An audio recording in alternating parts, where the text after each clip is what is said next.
আল্লাহ রাব্বুল আলামিন বলেছেন হাদিসে কুদসি, আল্লাহ পাক যেগুলো ফরজ করেছেন, ওয়াজিব করেছেন, এগুলো যখন একজন বান্দা নিয়মিত করতে থাকে এবং এর সাথেও নফল কাজ করতে থাকে, আল্লাহ পাক সেই বান্দাকে ভালোবেসে ফেলেন। যখন আল্লাহ পাক কাউকে ভালোবাসেন তখন জিবরাইল আলাইহিস সালামকে ডেকে নিয়ে আসেন, ডেকে নিয়ে এসে বলেন যে পৃথিবীতে অমুকের পুত্র অমুক, তাকে আমি ভালোবাসি, হে জিবরাইল তুমিও তাকে ভালোবাসো।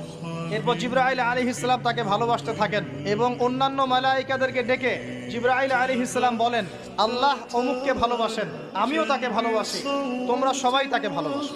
এরপর সমস্ত ফেরেশতারা তাকে ভালোবাসতে শুরু করে। এরপর ফেরেশতা মণ্ডলী পৃথিবীতে আসেন, এসে দুনিয়াবাসীকে উদ্দেশ্য করে বলেন যে অমুকের পুত্র অমুককে আল্লাহ ভালোবাসেন, জিবরাইল ভালোবাসে, আমরা ভালোবাসি, তোমরা সবাই তাকে ভালোবাসো।